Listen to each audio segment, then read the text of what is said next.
اهلا بكم في فيديو جديد مع مستر هشام. النهارده ان شاء الله هنتكلم على الصف الاول اعدادي مع الوحده رقم 14 زبادي. زبادي يعني الجسم، بيتكلم على كل اجزاء الجسم، من هيد، من الارم، من اللانجز، من التيث، من الطنج، اللسان، كل اجزاء الجسم. وانتوا عارفين النهارده في قاعده مهمه جدا هتقابلنا، قاعده اف، قاعده هاف جوت، وطبعا في حروف جر كتير. كما عودتكم بناخد الكلمات والقواعد ونص الاستماع واهم الاسئله. والان مع اهم الكلمات في الوحده. برين، برين مخ.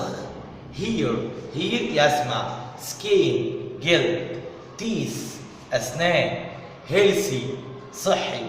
ميديسن دواء. ايدياز افكار. برش فرشه اسنان. شوجر سكر.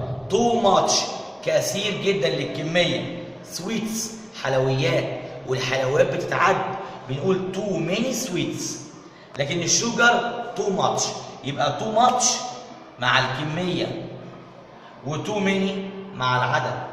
لاود بصوت عالي. ميوزك موسيقى. ثرو من خلال. ايرفونز سماعات الاذن. ثينك يظن. بريبير يجهز. ويت يزن. كفر يغطي. نورمال عادي. جيت كول، جيت كول يصاب بالبرد. جيت هيديك يصاب بصداع. جيت استوميك يصاب بألم في المعدة. ارم ذراع. دكتور او دكتور. بيشنز المرضى. بروبلم مشكلة. واتس ذا ماتر ما المشكلة أو ما الأمر. هابن يحدث. هولد يمسك. ستريتش يتمدد أو يمدد. تاتش يلمس. بعد ما خدنا أهم الكلمات نأتي على نص الاستماع. هيبقى نص الاستماع جدا اللي هو خاص بزبادي، والنص بغاية الأهمية بيتكلم how to stay healthy. Stay healthy. We all want to be fit and healthy. كلنا نأمل إن يكون عند جسمنا كويس جدا وبصحة جيدة. Doctors can give us medicine. الدكاترة بيدونا أدوية. That can help us when we are ill. لما نكون تعبانين. But how can we look after ourselves? كيف نعتني بأنفسنا؟ So that we don't become ill very often. Here are some ideas.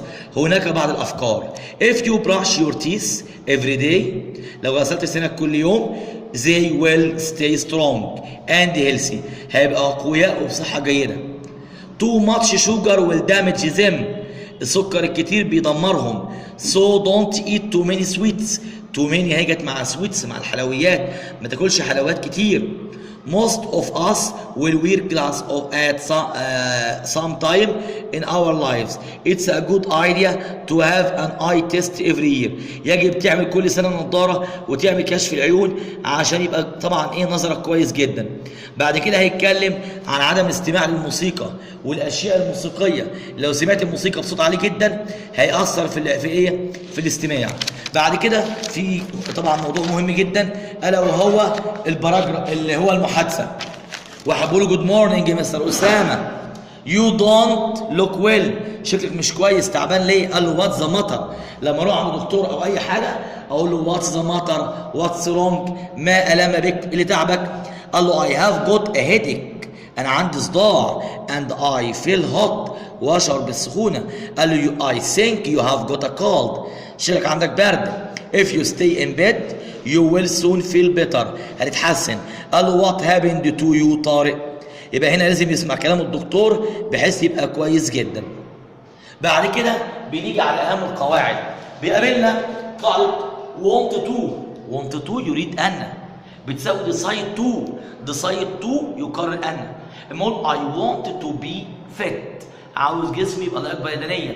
I want to be a doctor، نفسي اكون دكتور، يبقى want to plus infinitive الفعل في المصدر. For example I want to be a fit، يبقى want to يريد ان. نيجي بعد كده look at ينظر الى. اما I look at the mirror بنظر للمرايه. I look at the students. انظر لتلاميذ. يبقى look at ينظر إلى. طب look after يعتني بيه. طب look up يبحث عن معنى في كلمة في معجم أو قاموس. بعد كده look for يبحث عن شيء ضاع منه. مع بعض look at ينظر إلى. look after يعتني بيه. لما أقول لك هنا my mother looks after me والدتي بتعتني بيا. اما أقول لك مستر هشام looks after their children بيعتني بالتلاميذ. look for يبحث عنه. لما أقول لك I lost my pen ضيعت قلمي I look for it بدور عليه. look up يبحث عن كلمة في ديكشنري في القاموس أو معجم. يبقى عرفنا look at look after look for look up. قلنا too much مع الكمية too much sugar too much rice too much tea.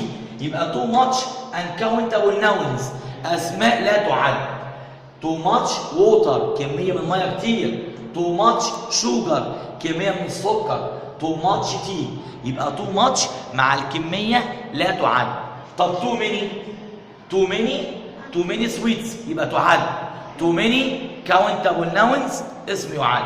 يبقى too much مع الكمية too many مع العدد. طب good at جيد فيه. نقول I am good at English. طب ما English اسم مادة يبقى good at بلس noun. I am good at speaking English يبقى good at يأتي فيرب زائد ing. نيجي بعد كده على الريفلكس بروناونز الضمائر المنعكسة. الضمائر المنعكسة تستخدم للتأكيد. اما اقول I do my homework myself انا عملت الواجب بنفسي. اما اقول احمد does his homework himself يبقى الضمير المنعكس يستخدم للتأكيد. يبقى I myself he himself she herself it itself you yourself they themselves يستخدموا للتأكيد. يبقى they themselves للتأكيد. نقول أحمد and أسامة do their homework themselves بأنفسهم. لكن لما أقول مصطفى does his homework himself عشان ولد. طب بنت يبقى herself. نيجي بعد كده لقاعدة في غاية الأهمية قاعدة if بتساوي when معناها إذا لو. if you study hard لو ذاكرت كويس you will succeed سوف تنجح. if you keep a lot of words لو حفظت كلمات كتير you will become a good student at English تبقى شاطر في الإنجليزي. يبقى if مرتبطة بحالة شرط مرتبط بجواب شرط. يبقى حالة أداة شرط مرتبطة بجواب شرط. For example if the first conditional if الحالة الصفرية من if when بتساوي if present simple مضارع بسيط. الجزء الثاني future simple will بلس infinitive will والفعل في المصدر. طبعا انتوا عارفين لو المفرد الفعل المفرد هي او شي او ات بضيف لفعل اس او اي اس او اي اس. طب مع الجمع ما بضيفش. مع الوي والزي واليو لا نضيف للفعل اي شيء. طب المستقبل بيتكون من مين؟ will معناها سوف بلس infinitive. مثال if you brush من الكتاب if you brush your teeth every day لو غسلت لسانك بفرشة كل يوم ايه اللي يحصل؟ they will stay strong and healthy سوف يصبحوا ايه؟ اقوياء وبصحة كويسة. ليه؟ لو حفظت غسلت لسانك كل يوم بقت عادة في المستقبل تبقى قوية. يبقى جبنا if present simple on the other hand future simple.